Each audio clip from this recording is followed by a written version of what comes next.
As a young citizen of India, armed with technology, knowledge, and love for my nation, with a vision of transforming India into a developed nation, I am joining Shobhit University. What about you?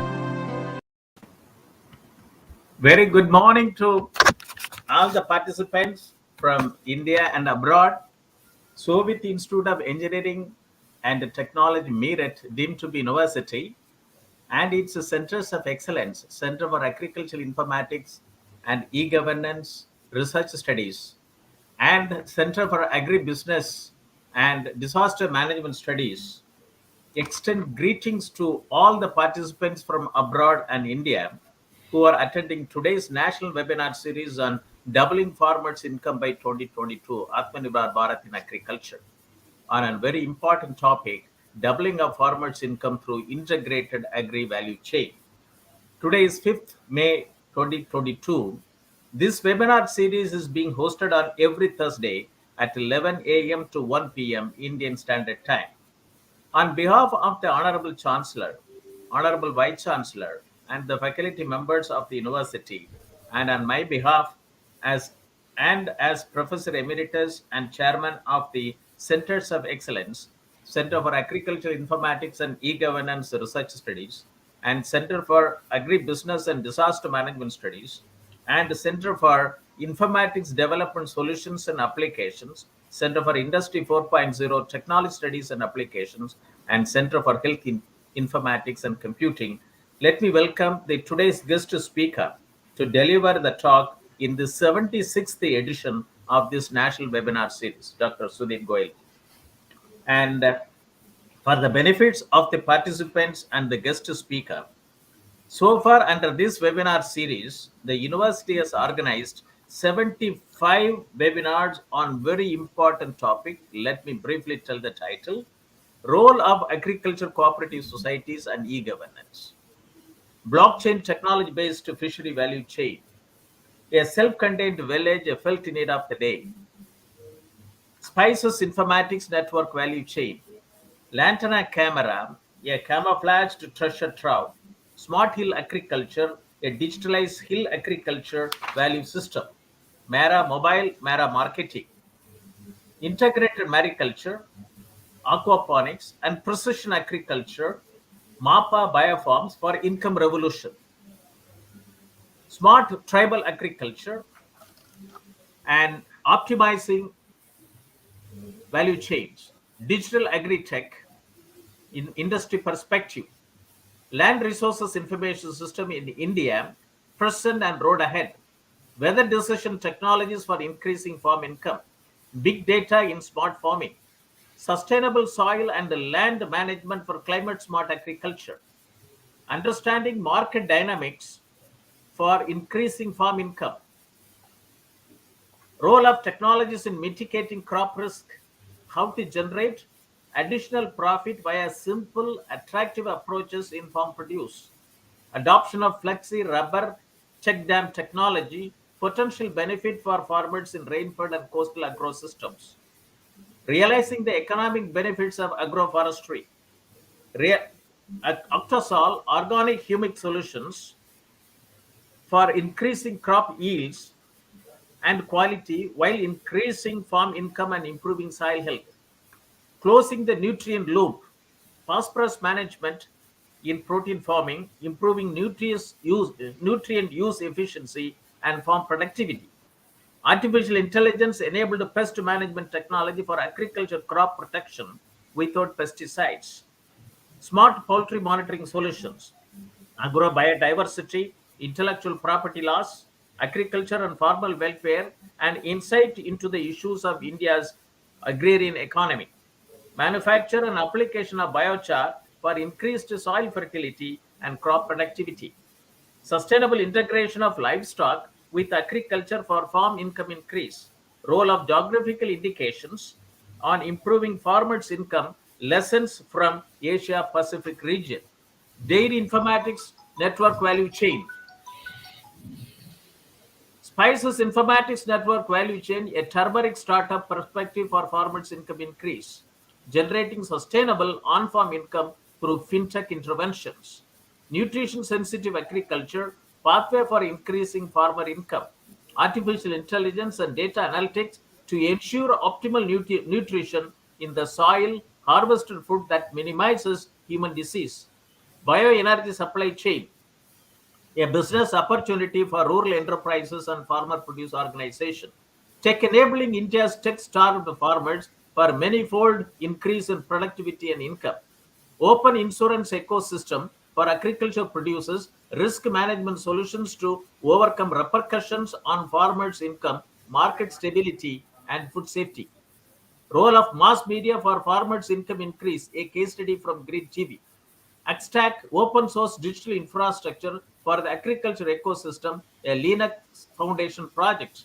Circular bioeconomy towards resilience, urgent need for redefining raw materials and modified waste management policies and regulations. Agritech New Horizon in Indian agriculture. Supporting of farmers for marketing will only help doubling of income by 2022. Rural transformation for farmers' income increase. Case studies from impoverished districts.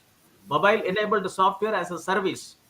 To evolve complex supply chain challenges. A case study from daily orders. John Deere's journey in India, integrated precision agriculture solutions.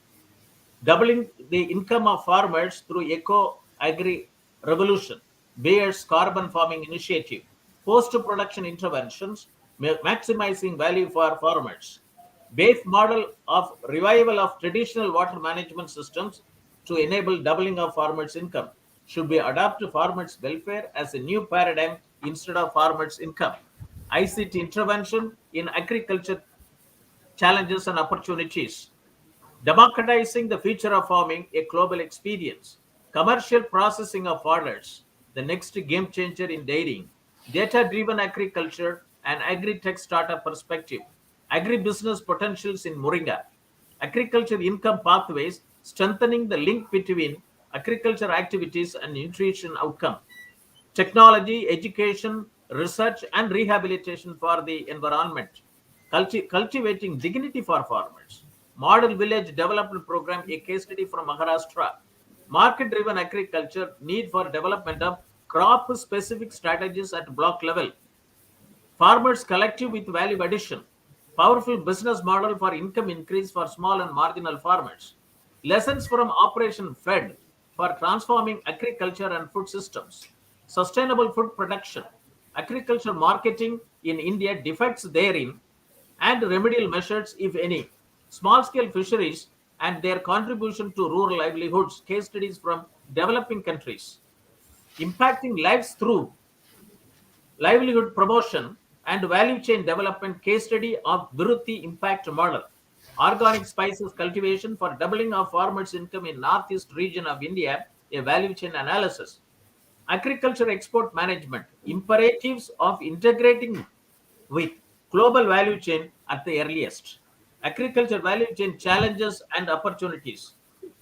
Dairy husbandry for food security, national prosperity. Mushroom cultivation, a way towards self-reliance from agricultural waste and improving nutritional food security to the nation. Subhas Palekar, future of farming rooted in Indian tradition. Vision 2025, agriculture and allied sectors viewpoint. Doubling income of tribal families through value chain intervention on minor forest producer. A case study on custard apple value chain from Udaipur, Rajasthan. Unnati Agri, internet in farmlands, key for prosperous farmers. Jackfruit Informatics network value chain, a needed digital infrastructure for increasing farmers' income. Today is the 76th edition of the National Webinar Series, which will be addressed by Dr. Sudhir Kumar Goel, IAS retired, freelance consultant in agribusiness and advisor, Maharashtra Public-Private Partnership for Integrated Agriculture Development, and former Additional Chief Secretary, Agriculture Marketing, Government of Maharashtra, on the very important topic, doubling of farmers' income through integrated agri-value chain. India is said to be a land of villages. Acharya Vinoba Bhave said, India is largely an agricultural country, Krishi Pradhan Desh, and a country of villages. having more than 6.25 lakhs villages. Agriculture sector is the foundation of Indian economy. Farmers of India are facing multidimensional problems, price fluctuation, debt, and lack of infrastructure and weather. Indian farming community comprises of about 14.5 crores operational holdings, of which 85% of the farmers have small and marginal size operational holding. Farmer needs timely, location specific, and personalized information for effective control on their production, risk, and then market their produce to identified market. Many national level programs, Digital India, Make in India, Skill India, Startup India, and Stand Up India programs have faced operational difficulties for its impact at farm level and farmer level, that too at small and marginal farmers. I would like to quote the Honorable Prime Minister's Independence Day address on 15th August 2021. He said, I quote, "My dream is to see my, in the coming years, we will have to increase the collective power of the small farmers of the country. We have to give them new facilities. They must become the country's pride. Chota Kisan, Bane Desh Ki Shan." On 20th February 2016, while addressing a farmers' rally in Bareilly, Uttar Pradesh, Honorable Prime Minister said, "My dream is to see farmers double their income by 2022 when the country completes 75 years of independence." And once again on 16th April 2022, he said, "India cannot afford to remain stagnant at this juncture, and it has to be self-reliant. And if people use local goods for the next 25 years, country will not have to face the issue of unemployment." And I also would like to quote the Doubling Farmers' Income by 2022 report, which was submitted to the Government of India 2018. I was closely associated as group leader for 2 volumes. Volume 11, which talked about empowering the farmers through extension and knowledge dissemination, and Volume 12B, Digital Technology in Agriculture, which has recommended 7 mission mode programs for total digitalization of Indian agriculture system. Number 1, digitalized agriculture, digital technology and innovation in agriculture, synergizing of Digital India, Make in India, Skill India, Startup India programs for transformational reforms in agriculture sector through smart rainfed farming, smart irrigated farming, and smart tribal farming. Digitalized agromet advisories and agriculture risk management solutions, digitalized agriculture resources information system, and micro level planning for achieving smart farming and smart village, digitalized agriculture value chain for about 400 agriculture commodities, digitalized access to input, technology, knowledge, skill, agriculture finance, credit, marketing, and agribusiness management to farmers, digitalized integrated land and water management system, and the last one is very important, digitalized farm health in management for reduction of farmers' loss. It means farmers' health, plant health, animal health, soil health, water health, fish health, and the environmental health. Each is a vertical silo, and it is generating lot of data, and nobody is there to see at a location putting all the layers of this data. And this is a data economy. It is $1 trillion data economy.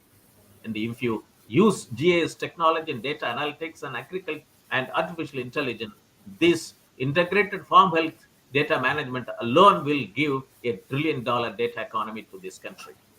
And also this volume 11 of the Doubling Farmers Income Committee report talked about the need for development of a network of cooperative societies, CoopNet, and automation of each cooperative society, e-cooperatives, to facilitate governance and operational efficiency in the cooperative sector is good for rural India.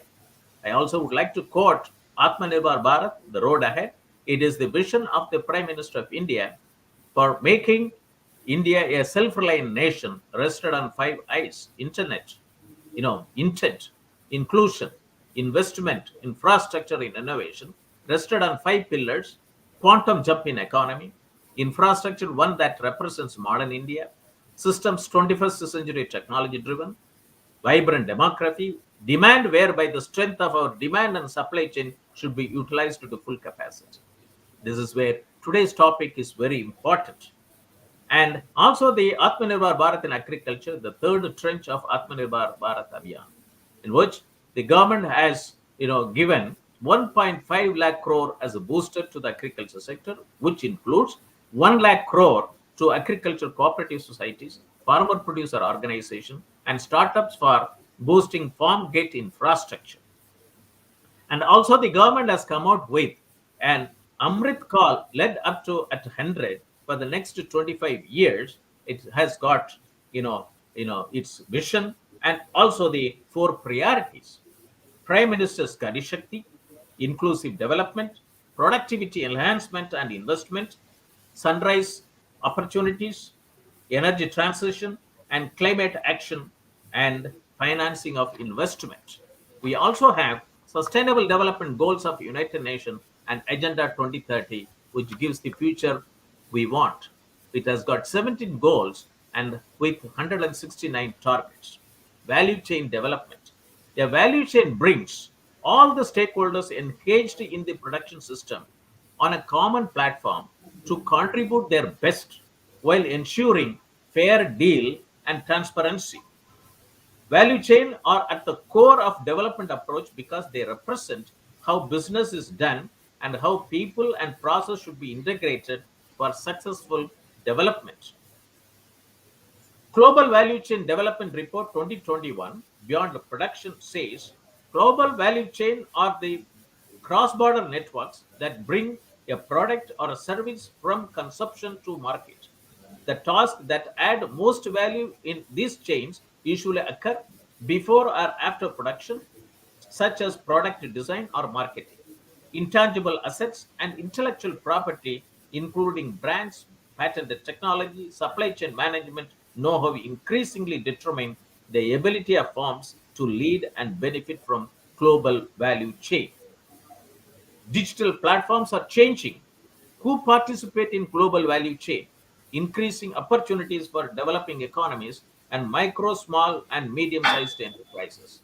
These platforms can also bring challenges, including uneven access to digital infrastructure and a tendency toward consolidation that reduce competition. And also that India's agriculture export policy 2018, it talks about to strive to double India's share in the world agri export by integrating with the global value chain at the earliest. I wish to quote that the university runs two webinar series on every week. In the international webinar series on open source digital technology towards self-reliant India, we organized about 9 topics related to value chain, seizing opportunity in open innovation and value creation network in the digital world for self-reliant economy. Technology investment in agriculture value chain, role of foreign direct investment by Dr. Dhanendra Kumar, IAS retired, former Executive Director, World Bank. Leveraging emerging technologies for ensuring transparent and traceable agri and food supply chain. Millet value chain, from IoT to blockchain, a traceability roadmap. Digital agriculture supply chain and trading hub, a geo-economic perspective. Market-driven agriculture, need for development of crop-specific strategies at block level. An open agri network to unlock the $1 trillion plus potential of Indian agriculture with smallholder farms. Developing rural entrepreneurship to ensure doubling of farmers' income. Leveraging the power of convergence through connecting the dots, agri startups, agripreneurs, and rural innovators by the CEO of NABARD Foundation. In the national webinar series on doubling farmers' income by 2022, which happens every Thursday, we had topics on blockchain technology-based fishery value chain, spices informatic network value chain, smart tribal agriculture optimizing value chain, dairy informatics network value chain, a dairy tech startup perspective, and spices informatics network value chain, a turmeric startup perspective. impacting livelihoods, impacting lives through livelihood promotion and value chain development, a case study of Vritti impact model. Organic spices cultivation for doubling farmers' income in northeastern region, a value chain analysis. Agriculture export management, imperatives of integrating with the global value chain at the earliest. Doubling agriculture value chain challenges and opportunities. Doubling of income of tribal families through value chain intervention on minor forest producer, case study on custard apple value chain and jackfruit informatics network value chain, a needed digital infrastructure for increasing farmer income. Supply chain and logistic, there are challenges in the current scenario in India. India is world largest producer of many fruits and vegetables, but there is a huge gap between per capita demand and supply due to enormous wastage during post-harvest storage and handling caused by improper you know packing without crating, and lack of temperature controlled vehicles, and unavailability of cold chain facilities in various parts of the country for preserving the produce, along with the significant processing of agricultural produce, which results in immense loss to the nation. A proper supply chain management in fruits and vegetables has to be improved in all the stages of the supply by adopting best global practices in storage, packaging, handling, transportation, value-added services, etc., to meet the country's demand. And also that the legal requirements for export, one has to take care of the global food safety initiative. Supply chain management integrates supply and demand management within across companies. An integrated value chain is the result of strategic alliance between business partners for achieving competitive advantage. Such strategic alliance require outsourcing or redesigning the business process of partners. An integrated value chain and their implications from a business and a technology standpoint. Agriculture value chain and its challenges and opportunities in India. Inputs, production, farming, harvesting, food processing, packaging, and retail. These are all various stages. In order to increase the income revolution in the agriculture sector, we needed to capture the entire value chain right from the research stage to the stage where farmers are able to realize money in their factories. But there are problems. We have to unlock the large opportunity through digital and analytics. Offer agriculture financing and crop insurance to strengthen the ecosystem. Establish market linkage between farmers and buyers. Invest in fast-growing cold chains and cold storage markets. Invest in fruits and vegetable and pulses to meet demand and digital opportunities across the agricultural value chain. This is what the Doubling Farmers Income by 2022, Volume 12B, talks about 400 for digitalized opportunities across agriculture value chain for about 400 agriculture commodities. According to the synopsis of the guest speaker, I took it from one of his published paper. Agriculture is a vocation which encompasses a long chain of activities which have to be integrated in such a manner that the value is added in a seamless manner at each of its stage, from production to marketing and ultimately to the consumption of its produce. This integrated value chain is disjointed and weak and is never seamless, as the broken chain is inefficiently connected through a range of intermediaries who take away unreasonable price of their services without adding any equivalent value, and thus pleasing both the farmer as well as consumer. He says farmer with lower returns, it means the farmer with a lower returns, and the later the consumer with a higher price. In search of developing a business model for connecting the farmers to the consumers, several SMEs and startups, mostly through e-marketing of agricultural produce, have come up with considerable success, notwithstanding many failures as well. While most of the agri-tech startups are struggling to sell their services, public products, which touch only a very small part of the value chain, SMEs and startups, which are also mostly SMEs, engaged in the entire value chain, connecting farmers to the consumer, have all ingredients to scale up their initially successful operations. He says there is need to be an agenda for creation of a localized and sustainable value chain of say 1,000 farmers on average would require 100,000 such enterprises to cover 100 million farmers. There is a need for a digital platform where successful startups and social entrepreneurs could approach to get a value chain integration facilitator. Such platforms doesn't exist now. The webinar addresses such agenda for agriculture transformation through integrated value chain. Let us now turn to the address by Dr. Sudhir Kumar Goel, freelance consultant in Agribusiness, advisor, Maharashtra Public-Private Partnership for Integrated Agriculture Development, and former Additional Chief Secretary, Government of Maharashtra, on this very important topic, doubling of farmers' income through integrated agri-value chain.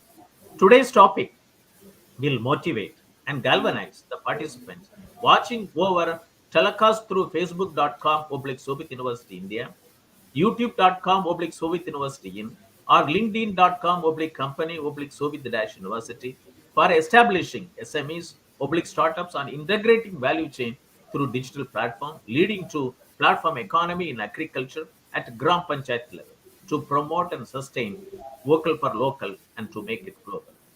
Let us unlock the opportunities in India at the earliest. That is to unlock all the potential value that connectivity holds for agriculture through digitalized integrated value chain. Let me introduce our guest speaker to the audience, Mr. Manish. Dr. Sudhir Kumar Goel is a freelance consultant in agribusiness, advisor, Maharashtra Public-Private Partnership for Integrated Agriculture Development, and former Additional Chief Secretary, Agriculture Marketing, Government of Maharashtra, Mumbai. Dr. Sudhir Kumar Goel is the former Additional Secretary to the Government of Maharashtra and an IAS officer from 1982 batch, Maharashtra cadre, and retired in July 2015 after having very challenging assignment during his career of spanning more than 3 decades. And he is now advisor to Maharashtra Public-Private Partnership for Integrated Agriculture Development Program, and also working as freelance consultant in the field of agriculture, particularly the establishment of value chain connecting farmers to the market. Before joining Indian Administrative Service in 1982, Dr. Sudhir Kumar Goel worked as a scientific officer at Baba Atomic Research Center from January 1974 to December 1982 and researched for 8 years in the field of laser-induced fusion. This got awarded PhD degree from the University of Bombay. 8 research papers published in various international journals, attended conference on plasma physics at the International Center for Theoretical Physics, Italy. And he claims basic degree and subsequent experience in the field of science has helped Dr. Sudhir Kumar Goel to acquire a rigorous scientific temperament in all the future administrative assignments. He has masters in development studies from University of Bath, United Kingdom. As a civil servant, Dr. Sudhir Kumar Goel has occupied very senior position in the state of Maharashtra, mostly linked to the field of agriculture and cooperation, including 7 years as agriculture commissioner, 6 years as commissioner and secretary and cooperatives, director general, special project tackling suicide among farmers, Vidarbha, principal secretary, and then additional chief secretary of agriculture. As the additional chief secretary of agriculture, he was responsible for attracting an investment of $1 billion a year for the next 5 years in the state of Maharashtra in the field of integrated value chain. As the Commissioner of Agriculture, he was associated with the preparation of plan for next 25 years for agrarian prosperity for the state of Maharashtra and working on the establishment of a virtual university through a massive use of IT to bring technology at the doorsteps of 10 million farmers. As the transformation leader, Dr. Sudhir Kumar Goel introduced an innovative platform with World Economic Forum for public-private partnership in the field of integrated agriculture development. And the initiative now partners with 25 corporates with 4,25,000 farmers, and its third year has grown to an investment of $50 million. He has extensive experience working on various projects for market reforms funded by the World Bank, Asian Development Bank, and International Fund for Agriculture Development with a total outlay of US $500 million. Dr. Sudhir Kumar Goel is on director on the board of many organizations, namely Weather Risk Management Services, Indian Technologies, Mahendra Expert Promotion Council, NABARD Consultancy Service, Maharashtra Cooperative Development Corporation, CDSL Commodities Repository Limited, Center for International Trade in Agriculture, Shah for Change, Progressive Value Chain Consultant, and the Shara Foundation. With this introduction, I request Dr. Sudhir Kumar Goel to address the National Webinar Series on Doubling Farmers' Income by 2022, 76th edition, on very important topic, doubling of farmers' income through integrated agri-value chain. Over to you, sir. Thank you. Thank you. Thank you, Professor Moni, for a very generous introduction. I hardly deserve uh, such kind of a very extensive speak. I hope that I am audible and I can continue. Yeah. Uh, so I was little worried when Professor Moni was talking about last 75 uh, speeches which have come up on this webinar series and on the same topic, doubling of farmers' income. Now, if the doubling of farmers' income, which was declared and as Professor Moni explained by Prime Minister in February 2016, let us go back as to what has happened after that. Professor Moni himself was a very active member of the reports, the 14 volumes which have come up by Dr. Dalwai on doubling of farmers' income, which was constituted in April 2016, and the report came sometimes in September 2018. Now it says that the base income has been 8,000 rupees per month for farming family, which means less than a lakh of rupees per annum. And if that was the income in 2015-16, when the program was launched, we would have expected by this time the income in real terms, adjusting after inflation, should have gone up to rupees 2 lakh per annum. Has it happened? Now, the kind of studies which are available during this period, one is from NABARD, and that was done under the leadership of Professor and CGM Ashok, where NAFIS, what they call NABARD Agriculture Financial Inclusion Survey. And after that, there has been a data which has been released under SAS, what we call Seasonal Agriculture Survey by NSS. Now, all of them do not paint a very happy picture as far as doubling of farmers' income is concerned. Government has not done any study recently to find out as to what has happened to that 8,000 rupees per month to this date in 2022. Recently, there was an article in Mint newspaper, and some of the correspondents have done a study, and they say, in fact, the income has increased only by 30%. And that is in a kind of an all India estimate. And some assumptions have been made that the growth rate has been equal to the state growth rate of GSDP. And they have also worked that in case it is considered to be even higher, the income increase will not be more than 30-31%. It varied from state to state. In Karnataka, they show that it is about 50% increase. And I was surprised to see from my own state, it was 14% for Maharashtra. This is the kind of figure which has come up. So today's seminar should be as to why doubling of farmers' income, in spite of the might of the government behind it for last 6 years, has not happened. So it makes our task even more challenging. 14 volumes did not help. A committee constituted the level of government of India to see the implementation of the recommendations of the report did not help. The increase in the outlay of the government from almost 1 lakh crores per year to almost 2 lakh crores per year, doubling of the budget by the government did not help. PM Kisan 75,000 to 80,000 crores per year did not help. Now, why is it so that just now you heard 75 very illustrious persons and thought leaders have also come up with a lot of ideas, and this is happening since the announcement made by Prime Minister. Now that should worry all of us.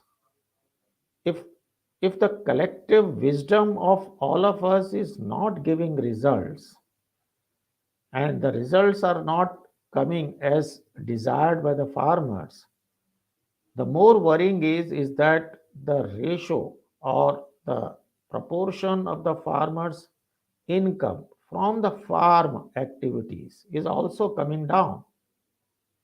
In fact, the non-farm has crossed more than 40% of the farmers' income. So when we say doubling of farmers' income, the volumes which was prepared by Dr. Dalwai talked about farm income, not the farmers' income.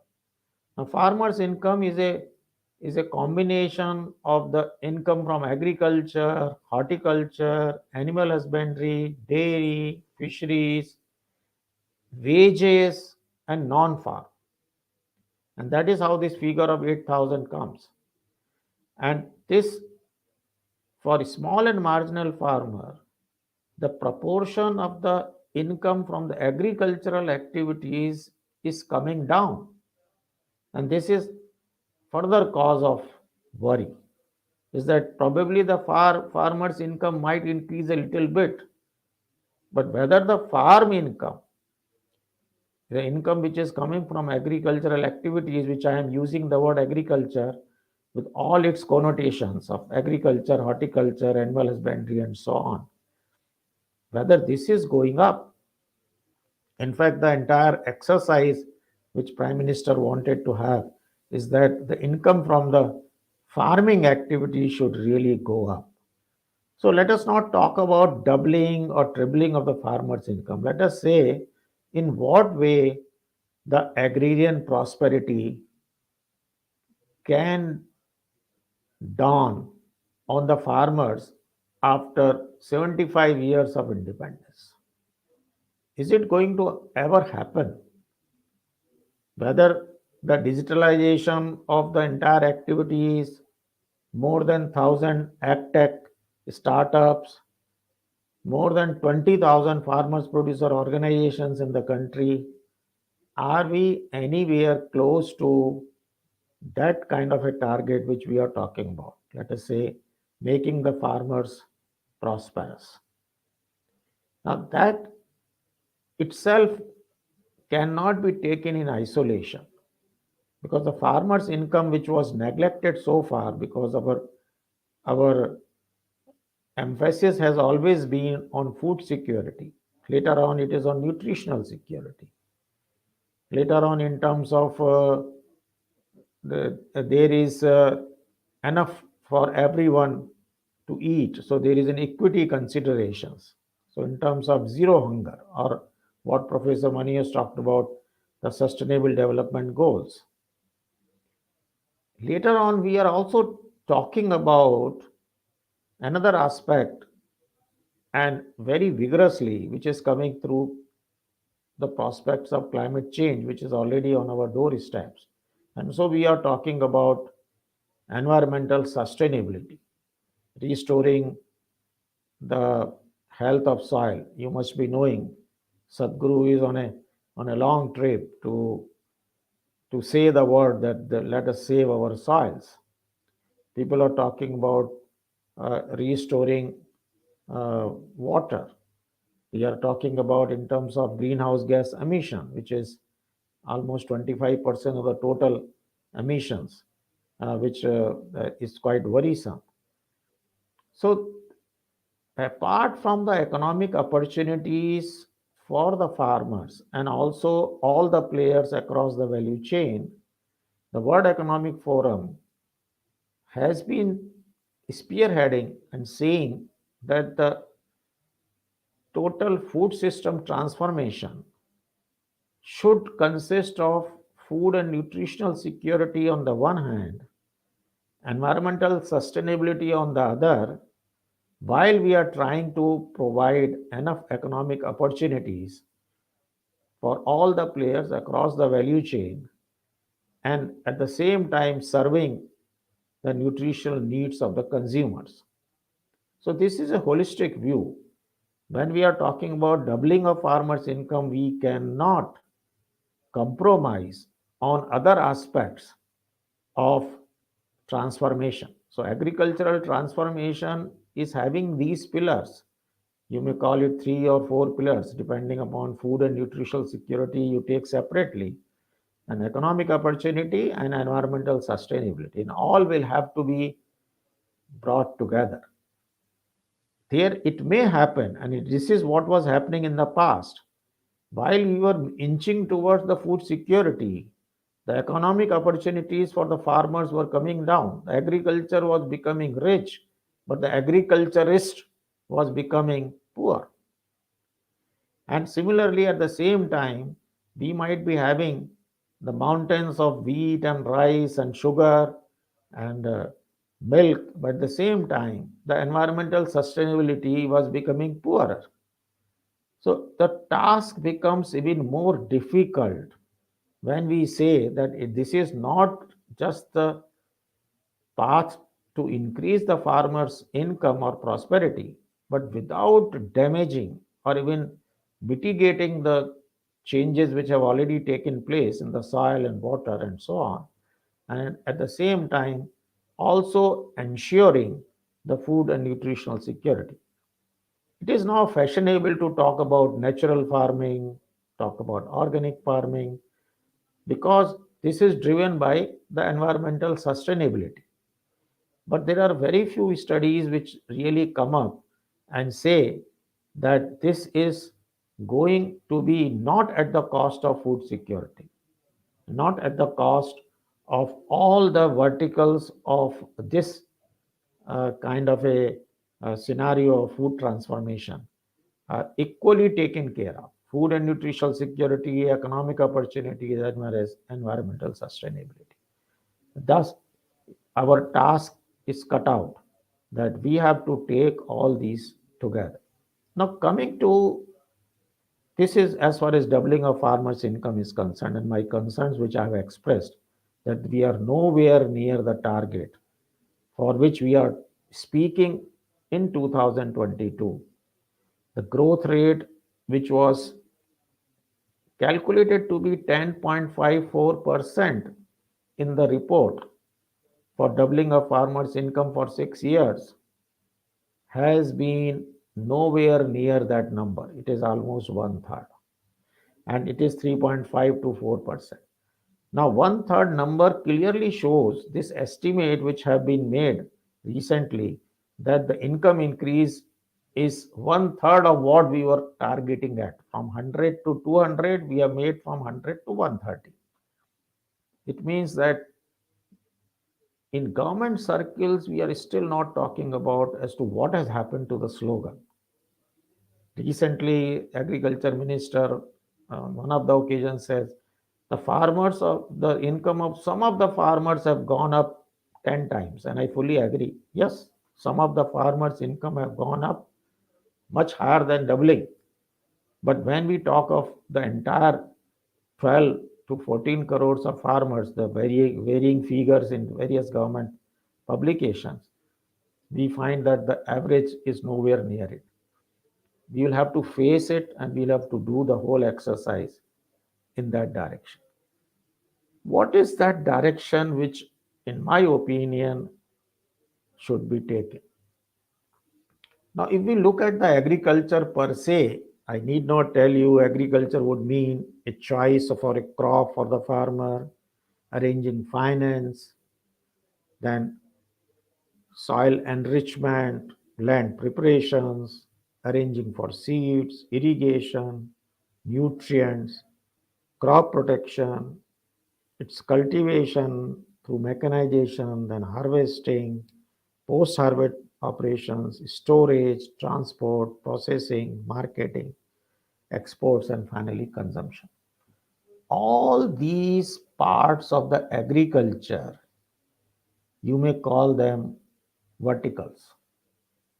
And we have done very well under each of these verticals. In government, you will find departments for seed, you will find somebody looking after nutrients, another looking after plant protection, another division in the Ministry of Agriculture will be on mechanization, another will be on trade, and so on. I have not seen in any of the governments, either in center or in state government, they will talk about a value chain, a department or the division of a value chain. How do we bring these verticals together? Same thing happens in the universities. You will have the departments which are related to all this. We keep on talking about agribusiness, but the agribusinesses have also become the businesses of that vertical. How do I sell seeds? How do I sell fertilizers? And most of the agribusiness professionals end up doing some kind of a job with one or the other vertical. Now, entire agri value chain is neither in discussion nor it worries to anybody.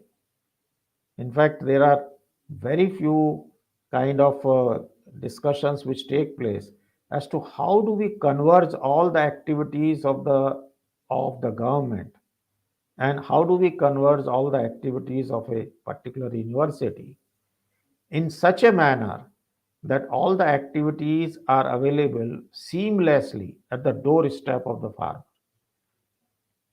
Now, you would say, where is such a similar organizations in industry or service sector? Yes, industry and service sector is being driven by those who can achieve this convergence through their own entrepreneurship. And that is how the entrepreneurship is defined. They will arrange the land, they will arrange the finance, they will engage the best kind of professionals, they will have consultants, they will have Price Water Cooper and Ernest and Young in the market and so on, and they will be able to put up a kind of a unit through converging all what is required to have a business established. But think about a farmer. The farmer has to arrange its own seed, its own fertilizer, its own crop protection, its own soil health and mechanization, arranging finance, credit, transport, storage, marketing.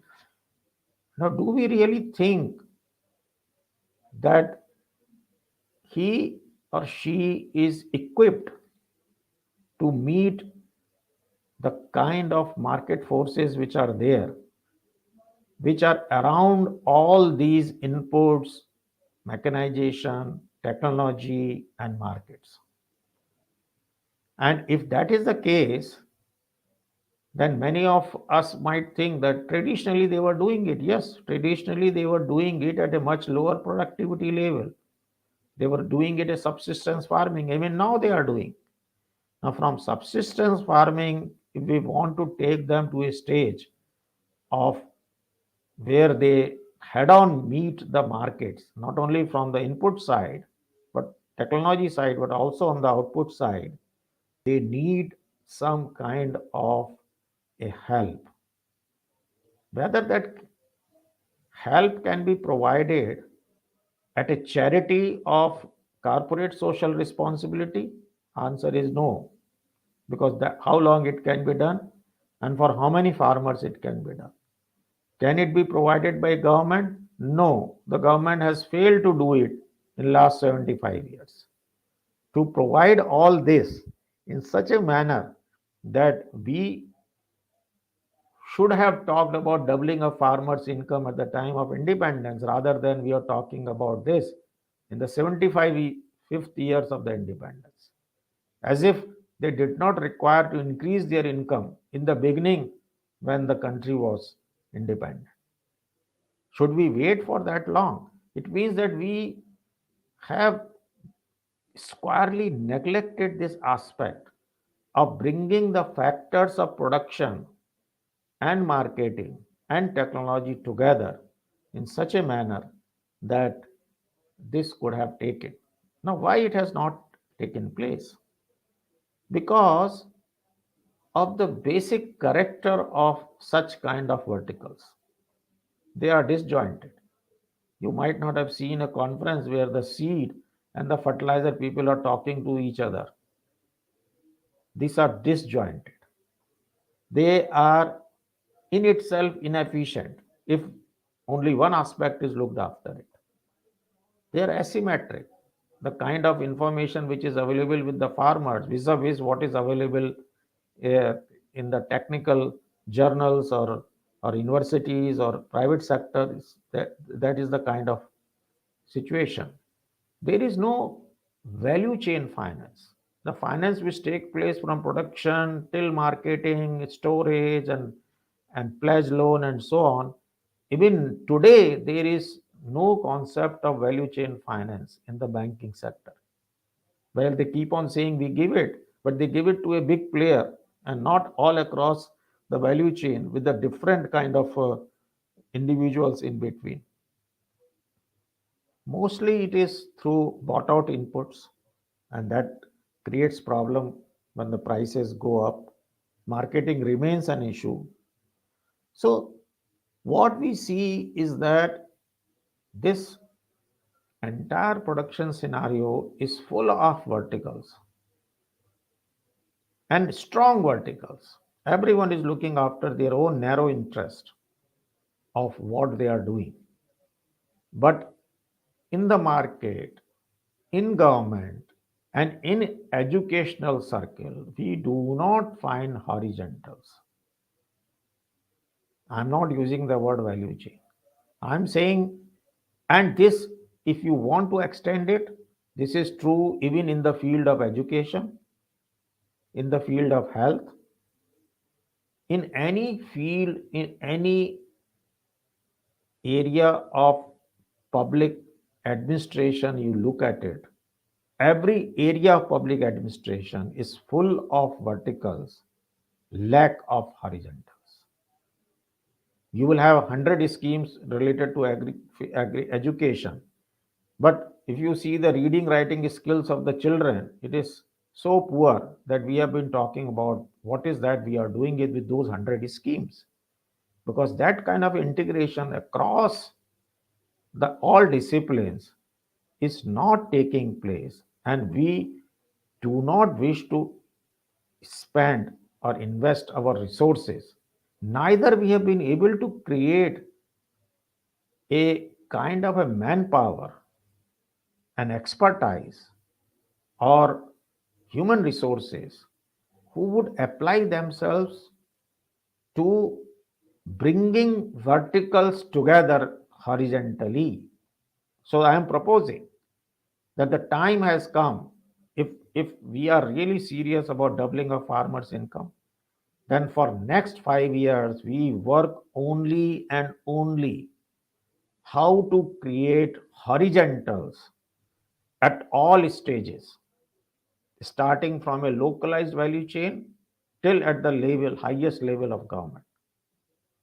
How do we create these horizontal structures, enabling situation from the governments, enabling environment in the private sector, enabling digital technologies in the private sector, enabling platforms in the private sector, enabling kind of a situations all across. This was started. Nobody believed that this can take place in dairy sector, but it happened. It required a vision of a great man like Mr. Kurian. 3.8 million farmers, 50,000 crores turnover in dairy sector prompted many of the private sector players to think on the same lines that a dairy value chain can be established. In spite of that kind of a vision, only 25% of 180 million ton of milk is in value chain sector. The value chain still is one fourth, the oldest value chain. Entire seed sector is in value chain. Entire sugar sector is in value chain. Part of the poultry is in value chain, whether it is Venkatesh Hatchery and Saguna. Now there are some success stories which are there in value chain. And that gives you a confidence that there is a possibility that if we create horizontal structures in all the sectors of agricultural economy, we will be able to do it. And I'm sure that the e-governance, the agribusiness, and agri-informatics centers which you have in Shobhit University can do it. Because what you need e-governance, you need agri-informatics, and you need agri-business. And all three will have to come together in such a manner that such horizontal structures get promoted. Now, who will do it? Nobody is doing right now. I will throw up a very simple challenge. Is there very simple software, a structure which I can use to have a localized dairy or a localized poultry? Now, it should guide me what kind of local information I should collect on this platform to make my value chain work. I will require transporters information, local. Now people get scared. Are we talking about a platform which is country level where you will have all the transport information? No, I'm talking about local. If my value chain is taluka, then I need the information for that crop. Where are those farmers? In what way, what kind of technology they would need? What kind of finances will be required? How their produce will be stored and collected? How would it be transported? And how would it be marketed? So if I am able to have just a skeleton portal created in which I have to put in the local information, and that local information will be on all the points across the value chain in which I am interested. It may not touch everything. If the quality is an issue, there has to be something like quality assessment. If it is not an issue, nothing to worry. Finance certainly will be an issue. Aggregation certainly will be an issue. Seed or planting material certainly will be. All this is available. Nothing is coming. Maybe after you have started doing it, you will find that there are certain gaps in technologies. So I will come how to do it. So what has been done to certain extent, I'm not saying completely 100% dairy is not there. Dairy, seed sector, poultry sector, sugar sector, how can it be done in cereals? How can it be done in pulses, oil seeds, cotton, fruits, vegetables, spices, floriculture, products of animal husbandry, let us say meat, goatry, and fisheries. I am positive about it with 40 years of my little experience in government. and 25 years in agriculture that this is possible. And this is very much doable. My dream is that after 5 years, do we have localized value chain established in each and every part of this country? And every farmer is a part of one or the other value chain. This is the agenda. Why I am so optimistic about it? What are the factors which are conducive for this kind of establishment of integrated localized value chain? I'm not talking about global, I'm not talking about national, I'm not talking about state, because local can become global, Prime Minister's slogan. A local value chain can integrate into a federal system.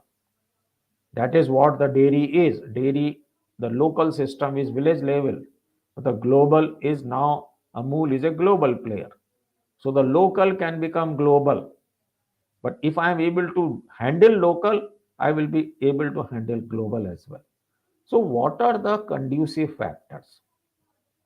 One, farmers have understood the advantages of coming together. They are coming in the form of producer groups, joint liability groups, farmers producer companies, cooperatives, and so on. Not many people know that this number, which in the literature somebody talks about 8,000, talks about 10,000, the number has crossed 20,000. And the membership of these FPOs is nearly 1 crore. Nearly 10% of the farming population is a member of one or the other FPO, but they are not active. Only 10% of them, 10% may be a kind of an optimistic figure. Out of this 20,000 are active. Active means that their turnover is good enough and they generate enough income and they generate enough income for their farmers. I define a good FPO is one where the FPOs are able to take care of their own expenditure as a fraction of increased income of the farmers. Very simple definition. If I increase my income of the farmers by 100 rupees and I take out from 100 just 10 rupees to meet my own expenditure, then I am a good FPO. Very simple definition. I'm not saying something more. So there is a baseline income. We have come together and FPO is working, helping them, increasing their income. As and when the income keeps on increasing, a fraction of initially this fraction may be 20-30%, but finally it has to come even less than 10%. So farmers are willing to aggregate the produce. They are willing to do primary processing. They are amenable to technology dissemination. They can storage the product, transport the product, and for this they require simple handholding. So this is one positive feature. Second, good number of ag-tech companies are in the market. But as Professor Moni in the synopsis of my paper talked about, these work in silos and verticals and with a very small number of farmers. So there are ag-tech companies on using remote sensing technology, drones, IoTs, mechanization, soil health. There are ag-tech finance companies, irrigation advisory companies, nutrient advisory companies, crop protection companies, crop advisory companies, companies which are helping them for pledge loan like ARIA collateral. I will give some names. Plantex, Icriset, doing very well on crop protection advisory. Crop In on a value chain platform. SetSure using the remote sensing. Planet working on maps. EM which is working on mechanization. WRMS on weather advisory. ARIA collateral on pledge loan, and I can say on and on. Ecozen for decentralized solar uh, cold storage. Kalgodi working with the help with farmer producer organizations. This is the second, I would say, conducive factor for localized value chains to come up.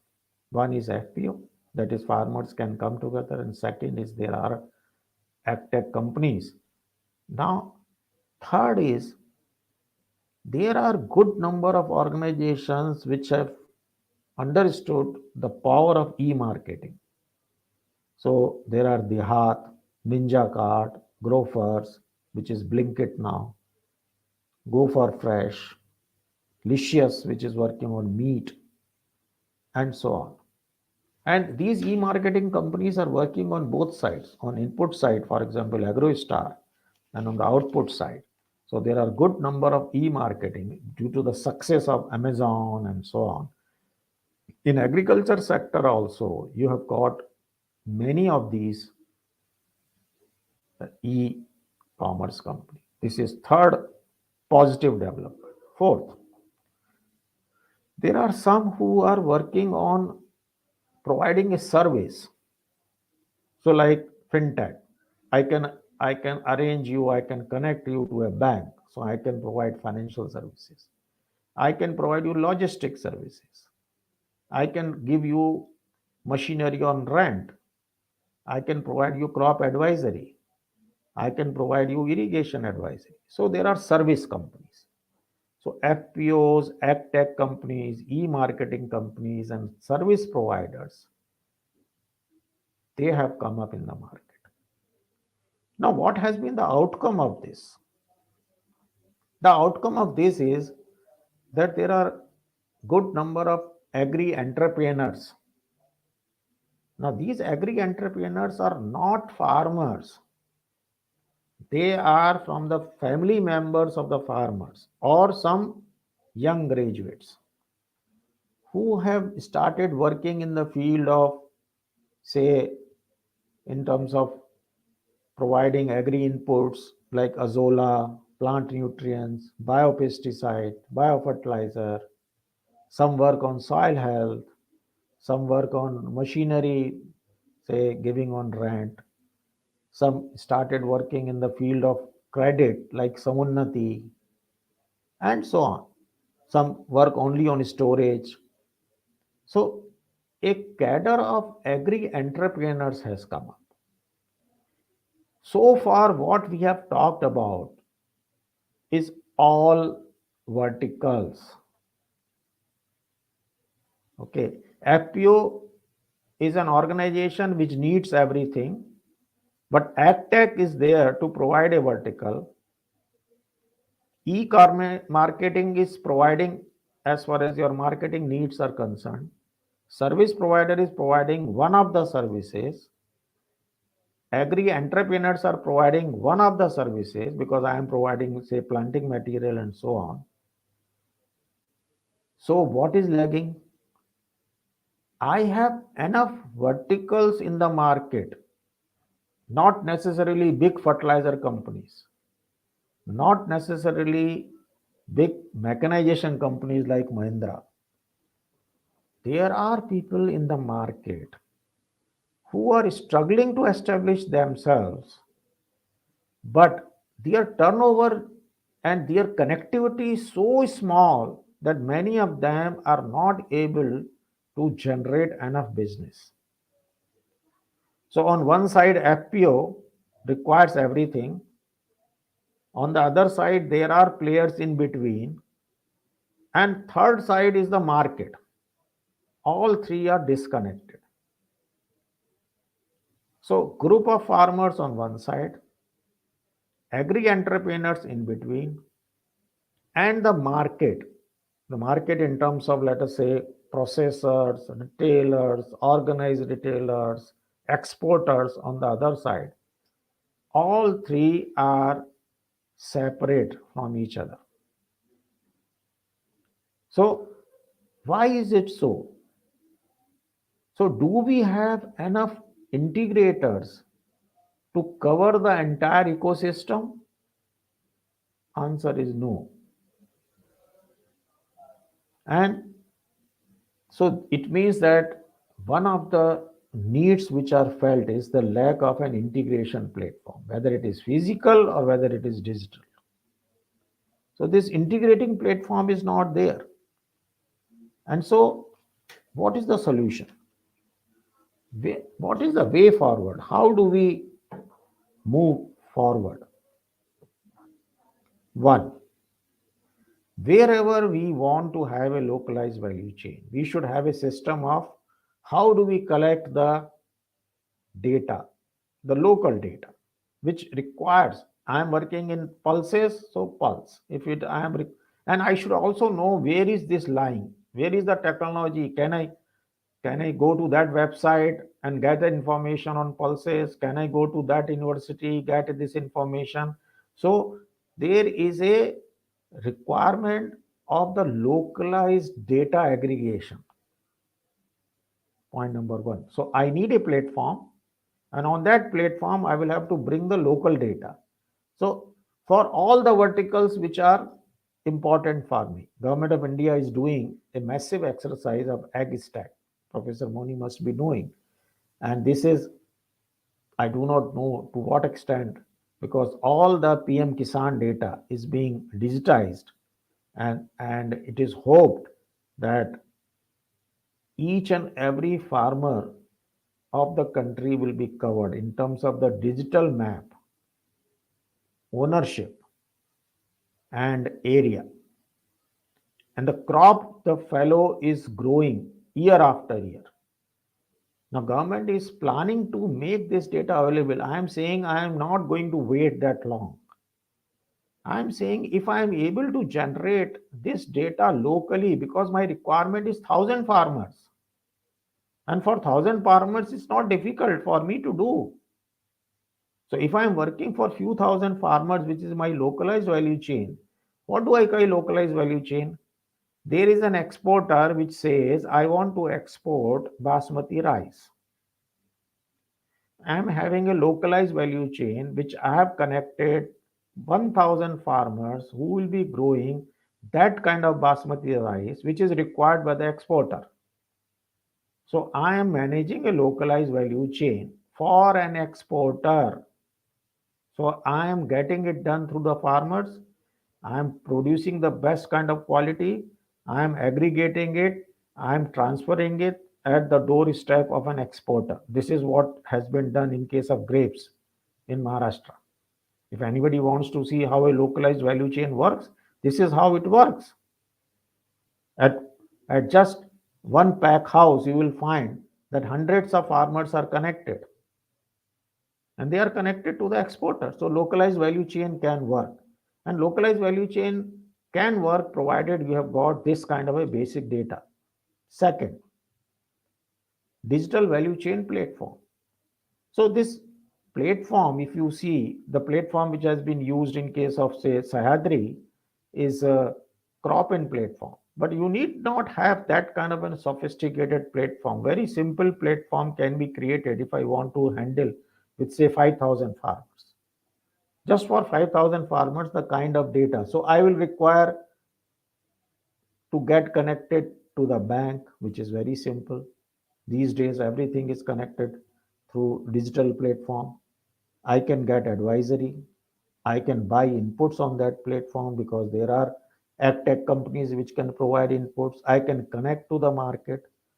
This is partly done by Samonati. Samonati has got a platform and they call it AMLA.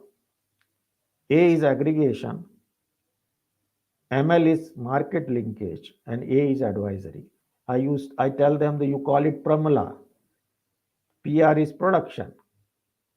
So Pramla, first is production, then comes aggregation, then comes market linkage, and then A.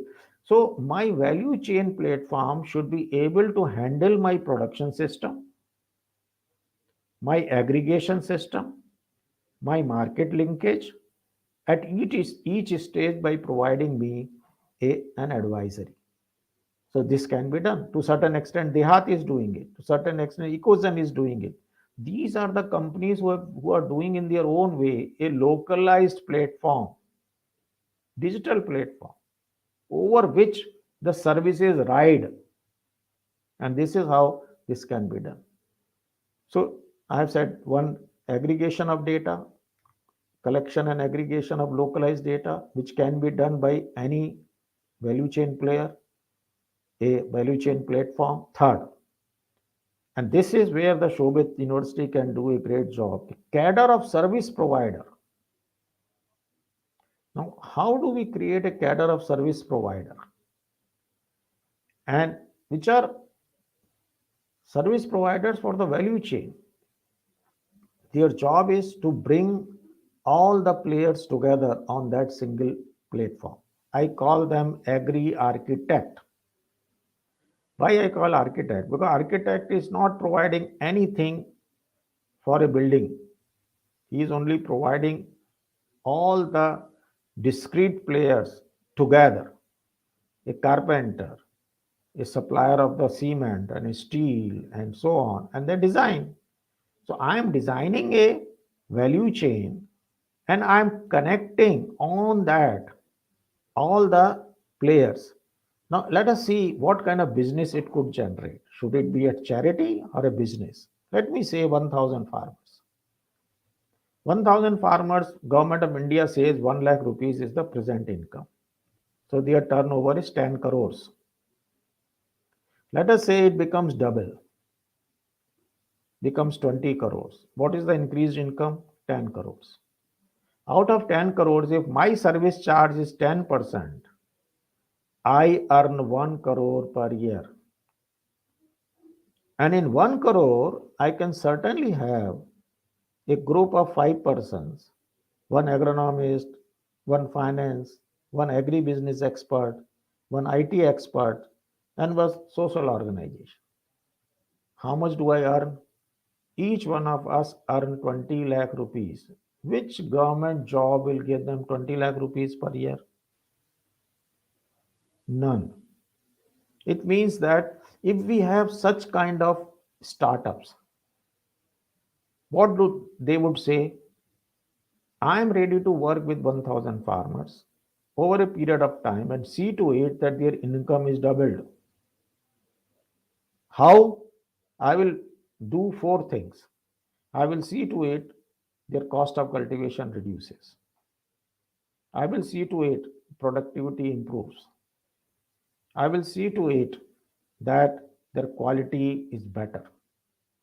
And I will see to it they get a better price in the market.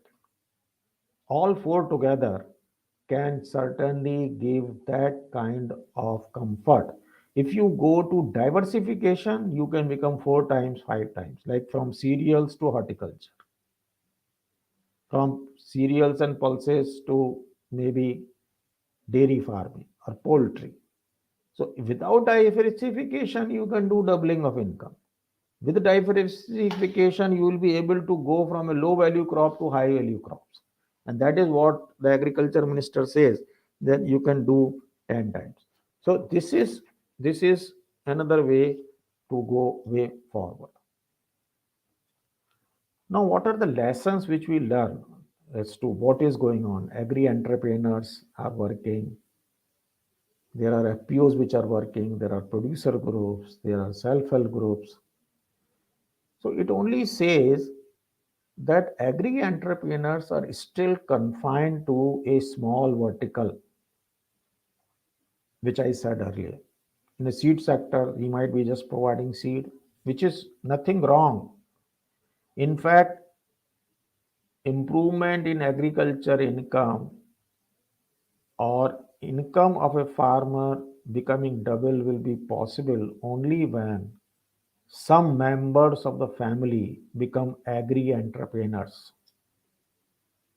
I am providing everything in rural economy comes from outside. Seed comes from outside. Planting material comes from outside. Biofertilizer from outside. Biopesticide from outside. Soil health testing from outside. Custom hiring from outside. Everything comes from outside. Everything goes outside. So my cereal is going outside. My pulses is going outside. Is it possible that the part of it remains in the hands of the farming families. Some of them produce seeds, some of the planting material, some they provide biofertilizer, some biopesticides. And it is possible because in case of FPO, you have a ready-made market of 1,000 farmers. And there is a possibility that you can have an agri entrepreneurs. So agri entrepreneurs will become another strong cadre other than farmers. So there will be the farming income will increase to twofold. Farming by improvement in the farming and by providing what is required for the farming through local entrepreneurship. And that is possible through a system of FPOs, biopesticides, logistic services, storage services, banking correspondent, plant production services, spraying services. Like people are talking about drones will create lakhs of jobs and so on. So local cleaning, grading, packaging, for everything there is a government scheme. Only thing which is required is how do I integrate with the farmers, farming families, and marketeer. So once I have a blueprint of a value chain, I will be able to provide income to not only farmers but to the members of that farming families to take them to some kind of vocation which is not farming but which is connected to farming, and there is a chances to become doubling of farmers income. This is being done by Syngenta Foundation. I am associated with them. They provide a agri entrepreneur. He earns about 6 to 10,000 rupees a month in a rural setup by doing an agro advisory, connecting them to the bank, providing them to the inputs through the input dealers, and aggregating their produce and taking it to the market. They have already done 5,000 agri entrepreneurs, and they are now working for next 5 years, 1 lakh agri entrepreneurs. These are just 10 pass, and they give them a training of 45 days. And so the first part is that in our agenda, we will have to create such kind of agri entrepreneurs who are part of the value chain. They are not working in isolation. So like farmers require planting material, entrepreneur is providing the planting material. They require a particular kind of a seed, there is a entrepreneur. Second part is those who can provide some kind of a services through a group activity. So here I am not giving just the seed or just the biofertilizer. I am providing across the, so it's a group activity. So there is a agri entrepreneur which is a providing a vertical activity, and an entrepreneur which is providing a horizontal activity, which is managing the entire value chain, working end to end in such a manner. Now, what is the bigger picture? If I say 10 crore farmers, farmers are more than 10. Let us say 10 crore farmers, we are worried because other 2 crores may be well off at any stage. Such kind of a group activity, the fellow works with 10,000 farmers. I require 10,000 agri startups. If I am working with only 1,000 farmers, I require 1 lakh agri startups. So anywhere between 10,000 to 1 lakh, these kind of agri startups will be able to earn enough. As I said, if they are working with 1,000 farmers, their present turnover is 10 crores, they make it 20 crores, which means that 10 crore is the increased income, 10% of that is 1 crore. It means my agri startup is earning 1 crore per year. And when I am working with a total manpower strength of 4 to 5%, I should be able to get it. Now I am coming to the final stage. It is now 1.5 hours almost. So I will take another 10 minutes and then maybe I will hand over to Moni sir for concluding remarks. So what is going to be the likely impact of the model which I am presenting?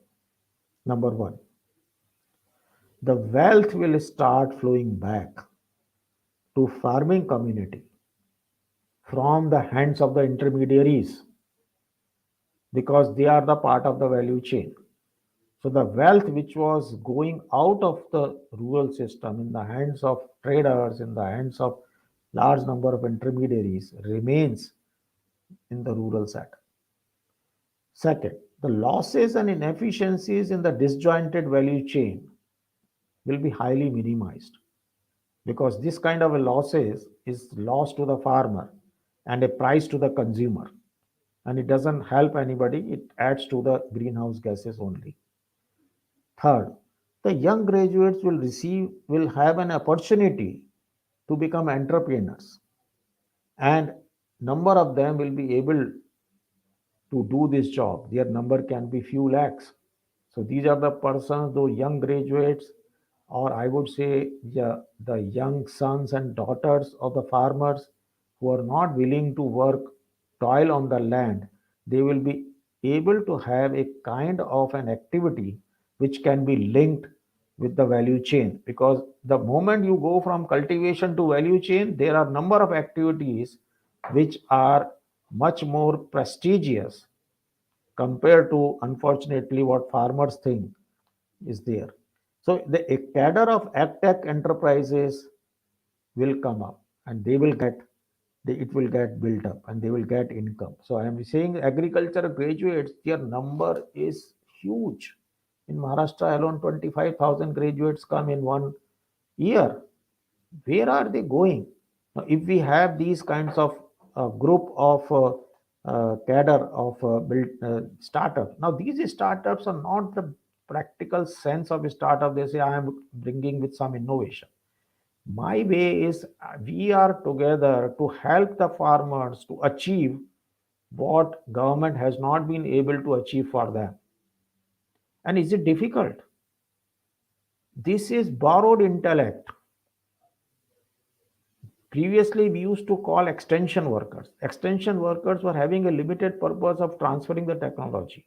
Here, this is a value chain extension that I'm with you to take you to the entire gamut of activities starting from production and marketing. The food security, the nutritional security, environmental sustainability, it will be within the reach because you will be able to transfer those kind of technologies which ensure these. Technology dissemination will become a reality because many of those technologies which universities have been talking about, in fact, these young entrepreneurs, because they have to deliver the goods, they have to deliver the results, they will have to find out where is that kind of a technology. It will also help in creation of infrastructure because when you have a value chain, you require storage, you require cleaning unit, you require grading unit, but you can afford it. Individual farmer cannot afford it. This will also give a flip to value chain finance because the bankers today will see that this is a project approach. Here is something where till product from production till marketing, everything is tied up. So there is a possibility of giving the finances all across the value chain, and this will become a reality. This becomes a convergence platform for all government interventions. This is another advantage which will be there because here you are not distributing seeds or fertilizer. Here you are giving a solution. So all government schemes which are required for that kind of a value chain, the all government private interventions can come. Many of the private players would like to work with them, and there is a possibility. So what should be done from today onwards? Let us say. So each agri verticals which is there in the country, whether it is a seed or fertilizer or pesticides or anything, should also act as a horizontal player. Each one of them should start thinking that okay, I'm doing something which is vertically and I'm strong in that. But at the same time, I would also like to be a part of a horizontally integrated local value chain. If they require, they can use CSR money for this at some places. Government of India has got a platform which is known as Public-Private Partnership for Integrated Agriculture Development. Provision is 2000 crores this year. It's a part of RKBY. This platform can be used, and for the information of Professor Mani, Volume 4, Chapter 8 of Doubling of Farmers' Income Volume describes it as to how it can be done. So, public sector, that is universities and government on one side, and private sector players can come together with the farmers and have projects. For this, suggestion is that every state should float expression of interest and ask the private players to come up, say that I want to work with certain number of farmers. This is my proposition. These are the kind of assistance which will be required to the farmers, and that assistance is available under various schemes. I am not going to get even 1 rupee from you. My job is for to see to it that the whole thing takes place in such a manner that the farmers to whom you are assisting are connected to me because I am processing it, exporting it, or I am doing it the marketing part. So there is a so suggestion is if we and there is a provision in this PPP that you can float an expression of interest for localized value chain. And in this way, you create a convergence platform for all the government interventions of Agriculture Ministry, Ministry of Food Processing, Food Ministry, Ministry of Animal Husbandry, Ministry of Rural Development, Ministry of Water Resources, and so on. And the real convergence of all the government interventions. I have estimated that the government spends, including fertilizer subsidy, around 5 lakh crores every year for farmers. Do we see 30 lakh crores is the agriculture GDP? If we are spending 5 lakh crores by government, state and center for the benefit of the farmers, where is this benefit? Why don't we see some outcome out of these kinds of resources which government is already providing? The answer is we are providing it piecemeal, we are providing distributed, we are not providing them in the form of a value chain, we are providing them this farmer seed and that farmer fertilizer and that third farmer is the crop protection and so on. Is not going to work. Even if we continue to spend this money for another 75 years, probably again we will be talking about how do we double the farmer's income. And that will be very sad situation. Earlier the better. Government schemes are already there. Government can start it immediately and then can show the great results. There is a possibility of doing it, and one can do it if they have uh, the, the the resources which they already have. I am not asking new resources. I am not asking new budget. I am not asking anything other than what government is already doing. I am only saying bring your efforts together across the localized value chains and build on that in terms of a global value chains. We are already a global player in some of the crops. We are now saving the world through our wheat. This year may be difficult because the procurement has come down. It is almost half of the last year. But there is a possibility that the farmers' income would go up. Agri entrepreneurs, which I have taken care of, just not the farmers, because to expect all the farmers to continue cultivating the land all the time to come is is really not a practical solution. We have to distribute this manpower across the value chain. And there is a possibility that one can do it by multiplying the activities in which they can be engaged. I stop here, sir. So over to you, sir. Thank you very much, Dr. Sudhir Kumar Goel sir, for your very impressive and innovative address on the topic. And it's very important with your vast experience. And also, that, when you talked about it, that you really validated that, let me read it once again, even though I read it when I was introducing you. You said that the, the you claimed the basic degree and subsequent experience in the field of science has helped Dr. Sudhir Kumar to acquire a rigorous scientific temperament. In all future administrative assignment, today I am also able to see, even though I'm, I have been seeing you when I was in service, and as a Deputy Director General, Agricultural Informatics Division from National Informatics Center, I have interacted with you. And I was the promoter of networking of cooperative societies, CoopNet and e-cooperatives, which the Doubling Farmers Income Committee recommends, is from the paper which I published in 2005 when National Cooperative Union of India celebrated its centenary celebration. They wanted me to write a paper, so I wrote it. I gave the recommendation 2005 to 2018. The recommendation is being resurfaced. And what you said, it is very clearly and also in my initial introduction also, that all the national schemes are finding it operational difficulties at the farmer level.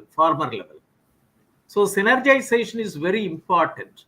And I was given the responsibility for introducing computerization for 512 districts way back in 1987 under the project called the District Information System of National Informatics Center, which was the first program of such big grant structure, that I brought out 28 sectoral database development program.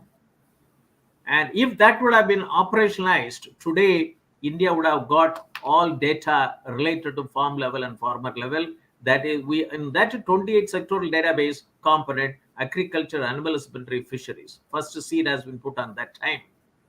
Then 1995, I had a national conference on informatics for sustainable development, which gave a IT blueprint. That only changed my complete outlook as a technocrat working in government, that let us see as an integrated approach, a value chain approach, how to bring it. 15 informatics network value chain. When I read your profile, you have worked when you were as a commissioner, and so commissioner, you worked out for a virtual university for connecting all the farmers in Agri, in Maharashtra. It is it is my salute you for your innovative thinking when you are in service for bringing in farmers in the total under platform. That today your topic is that we have all vertical silos. How to horizontally we can unite them. You have given a very actual, action, what do you call these, actionable points. That actionable points. You have a farmer, you have a lot of collectives, you have 1 lakh primary agriculture cooperative societies, 22,000 primary fisher cooperative societies, and dairy value chain is one of the successful value chain. Even there also, that I had discussions and so on and so forth, that 17 rupees is going to the intermediaries. Even though it is a very successful dairy value chain, if 2 rupees per liter is charged for a digital infrastructure of the existing digital value chain, it will be a very big thing. It will be a very big thing, that. And it will be an example that how a local value chain of dairy cooperative society, you said it very clearly, and an Hon'ble pattern for a global value chain. Local to vocal for local to global. It's a very important value chain. Successful value chains like a seed value chain, sugarcane value chain, or poultry value chain, integrated. Even poultry is also integrated value chain. They are very successful. They have built-in risk management solutions in the poultry sector.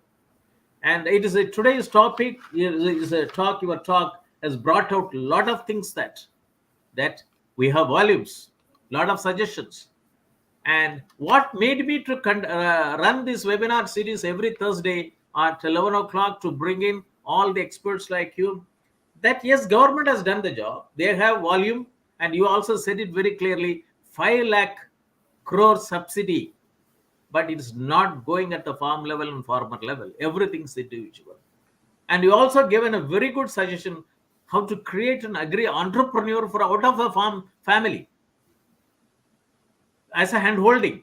And even in a recent address to the Omnicom, I talk about how to convert to 1 lakh primary agriculture cooperative society and 22,000 primary fisheries cooperative society as a startup, to attach a startup along with those cooperative societies as a value chain to bring in agriculture transformation. There is no point in collapsing those institutional factors.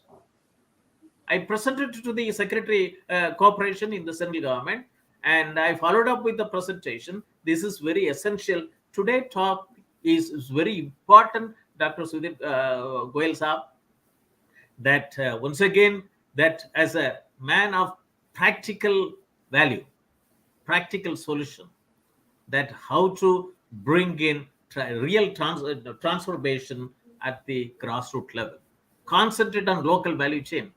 As a chief advisor to the Department of Agriculture Corporation during the doubling formation committee period, that the then Secretary Agriculture, Mr. Patnaik, has brought me as the chief advisor, and I worked for the 2 volumes, volume 11 and volume 12B, and also put up a note, the need for a national database.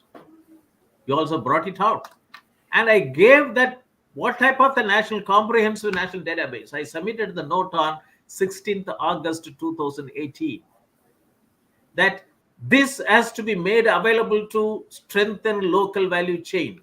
Everybody who create a farmers database should have these parameters, so that over a period that you talked about, that at least I have been propagating to at least one agri-tech startup in every gram panchayat, 2.25 lakh gram panchayat, to help the 14.5 crore operational holders. And I was quite impressed by that paper which you sent to me, the agenda which he has put it for agriculture transformation through integrated value chain. It is happening, but does not happen because it's silos. And then, so many agriculture graduates. And I was talking to one vice chancellor of a very prominent agricultural university. He said that, Professor Moni, we don't face any problem. Nowadays, the girls are joining in the agriculture science. And, by the time they, as soon as they finish their course, that they are not looking for employment opportunities, but those who are looking for employment opportunities, that they become a bank officer. No, that's how that, there's nobody is going for agriculture as a preferred option of service. Farming, they are not taking into consideration. But the time has come that today you spelled out very nicely 4 parameters, that the 4 pillars you talked it: economic opportunity, environment sustainability, food security, and nutrition security. That if you concentrate on 4 these factors, which will generate a lot of agriculture entrepreneurs. And this is where I thought that rather than after my retirement getting into some assignment in the industry, I thought that let me get into the university platform, because I'm a born and brought up in a rural area. I've seen the poverty, the real meaning of poverty. And then after working in the government, in the National Informatics Center for district level programs and agricultural systems, and I thought that it is that rural distress can be overcome by technology infusion. And that's how I was instrumental, and I was very happy that Shobhit Institute of Engineering Technology invited me to become a professor emeritus and set up 5 value, the center of excellence. We concentrate, as you very rightly said it, agriculture, informatics, e-governance, and agribusiness. If these three were, components were able to imbibe into the agricultural entrepreneurs, the farm family members, and also the agriculture graduates, it is nothing like that. That's how the MTech in Agricultural Informatics course, which I designed it.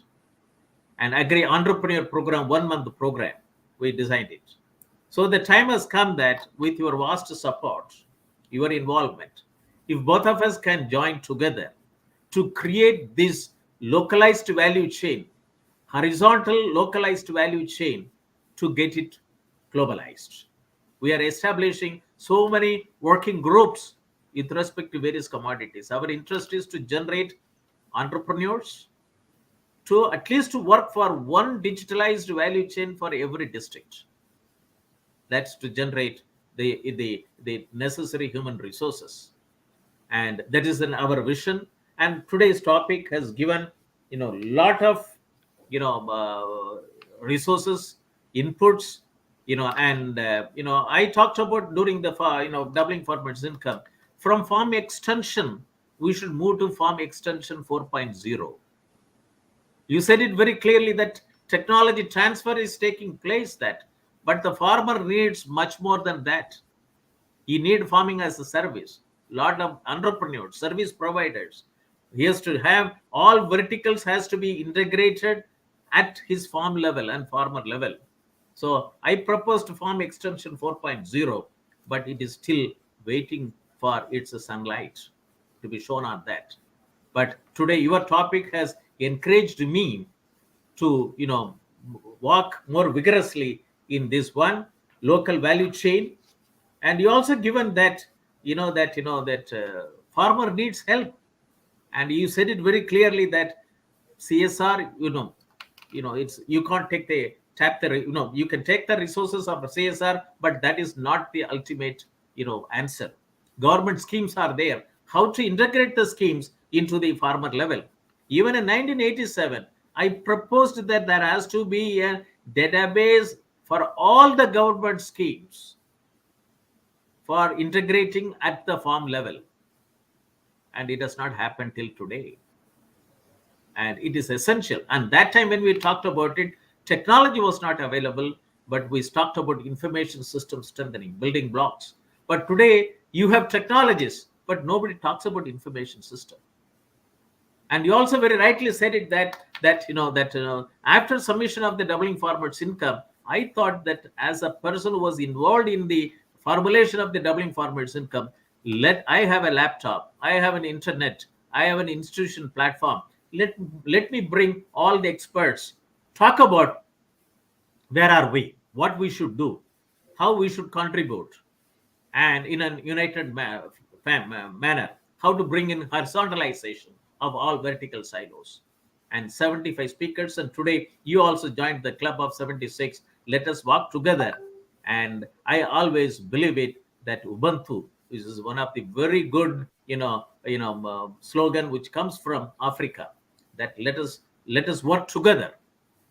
Let us work together to bring in that the income revolution at the farm level, whether it is doubling the farmers' income or income revolution at the farm level through the farm. It is very important. The thing is that you also very rightly said it that for the farm everything comes from outside, and everything goes from outside, comes from outside, goes to outside. But the thing is that value creation has to take place. It's very important that that's value creation, open innovation has to take place. This talk was given by Dr. Jabamalai Vinanchi Arachi, former principal advisor to the UNIDO Director General, in this international webinar series on open source digital technology. We have to facilitate open innovation and create as many number of value creation network for the agricultural sector. 400 on agriculture commodities, 365 days we have sunshine, more than 133 agroclimatic zones, and it is a very important structures we have it, but we would like to bring in income revolution. But your suggestions I have noted down, and that. And I was very happy in when 2010 onwards, when I was working and with the university, and after 2013 when I retired as Director General, National Informatics Center, I joined as a Professor Emeritus and chairman of these 5 centers. We work on 3 major areas: agriculture, SMEs, and health. And at the rural area, that if this technology is infused to them and value chains are created, that it can add 1.3 trillion dollars. It will add to the Indian GDP. And why we are not getting it? Why we are not? There is even management graduate, 40,000 management graduates are coming. They are going to corporate sector. Even IRMA generates rural management, educational institution. They also join corporate sectors, and nobody is looking into the rural management. And this is where that people like you and me would like to bring in all the stakeholders to see that rural management is at the core of India's economic development, sustainable economic development. And agriculture sector plays an important role. I'm not an agriculture scientist.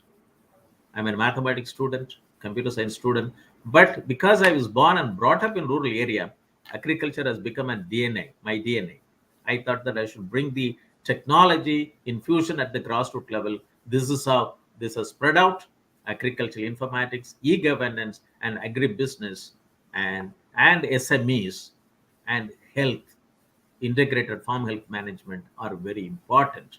And this will generate agri startups, agri entrepreneurs, rural innovators. That's what the last talk, the CEO of NAB Foundation said it. Let us connect the dots. Agri entrepreneurs and the agri startups and rural innovators at the grassroots level, at the farm level and farmer level. And I'm very happy that your talk of more than 60 minutes have infused a lot of enthusiasm among various people who will be watching this program. And I would like to request Dr. Goel Saab to get associated with these 5 centers of excellence of the Shobhit Institute of Engineering Technology. Let us work together with the youngsters from the rural area and give them a sense of hope that they can bring in, they can make. I would like to quote my one article which I wrote it in 2005, rural India to shine, smile, and roar. That was the title of my article, which I was published at that time through various programs which I have launched. That it's very important, rural India to smile, shine, and roar.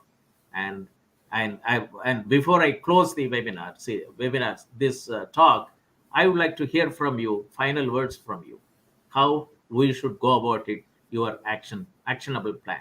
Over to you, sir. So I have not much to add. You have already covered. I would like to see whatever we are discussing practically happening somewhere. So, and happening means you have a project. Project means you have certain number of farmers. If there is already an FPO, nothing like that.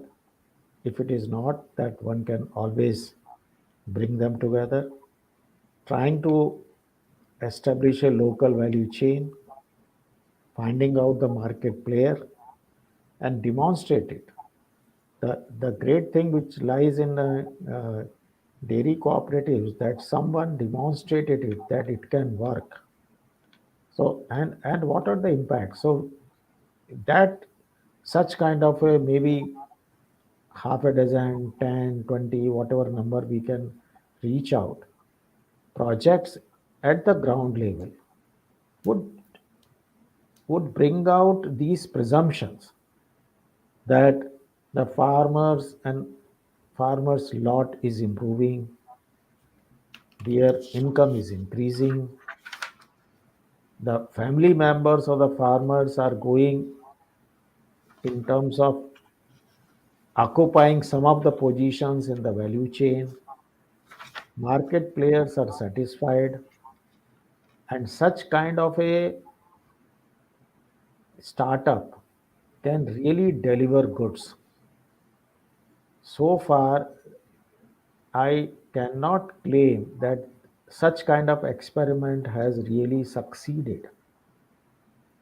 But if it succeeds at few places and we learn from it, we document it, and then talk about it that yes, this was our thinking and this is what has happened.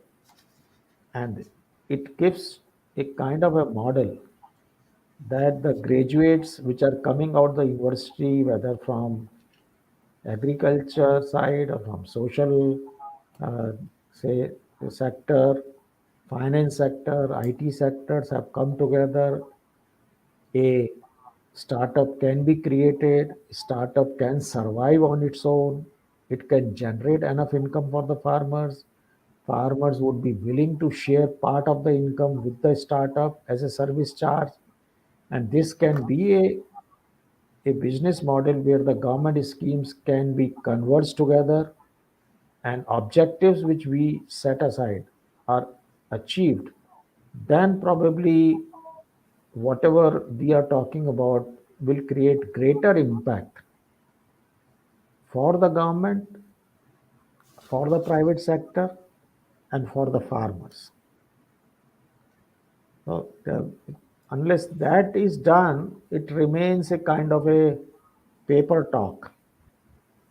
And I would have liked to present that this is how it has been done. I don't have even one, except that whatever little work was done for public-private partnership when I was in Maharashtra government, there is nothing which I can claim that whatever is being presented has been tried out and it has come out to be as successful as it is made out to be in a lecture.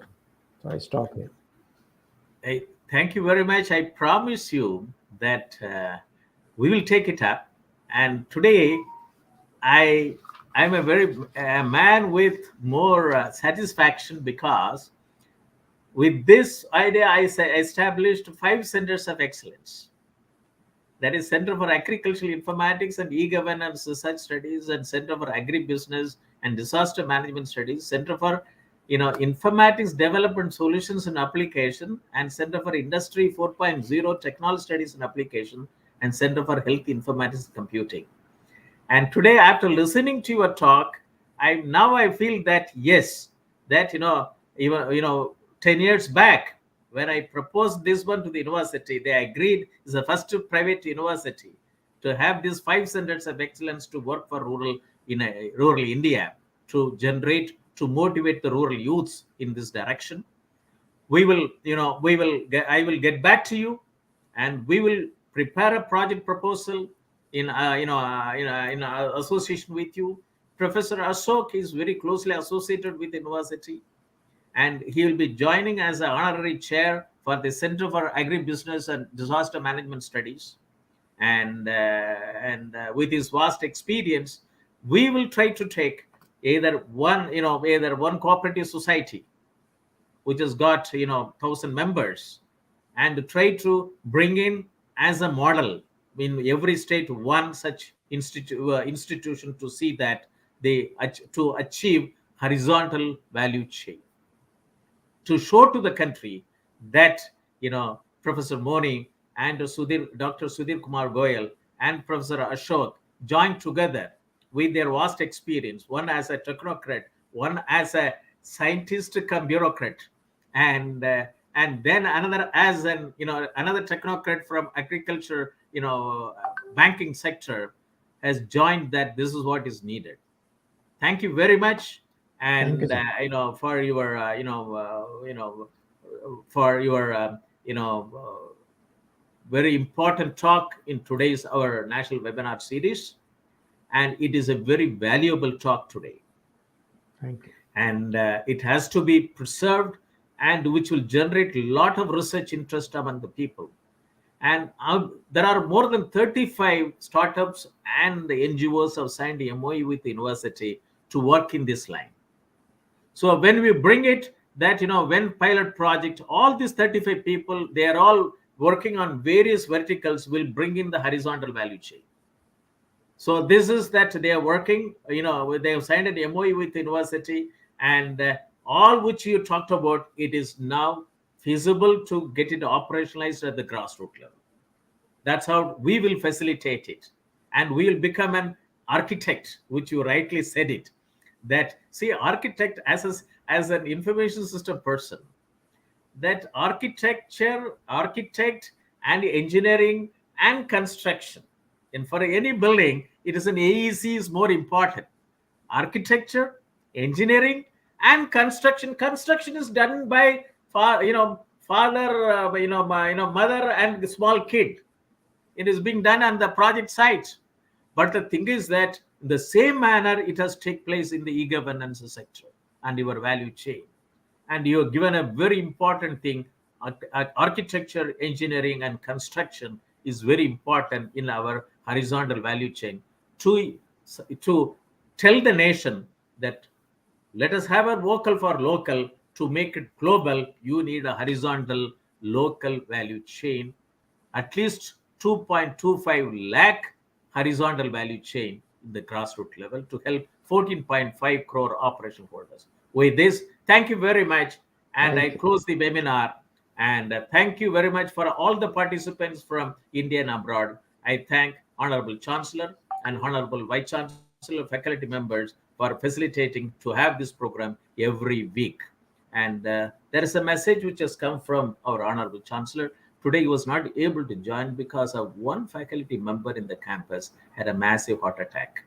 So he is looking after that. He said that he would like to talk to you, and after this emergency is over, and I will arrange the meeting and we'll have it, and let us continue our collaboration with the university to bring in, that agenda which you set in for agriculture transformation, through integrated value chain. It's not only doubling of farmers, as you said it, let us bring in income revolution through integrated agri value chain. Thank you very much. Thank you. Thank you, sir. Thank you. Thank you, sir.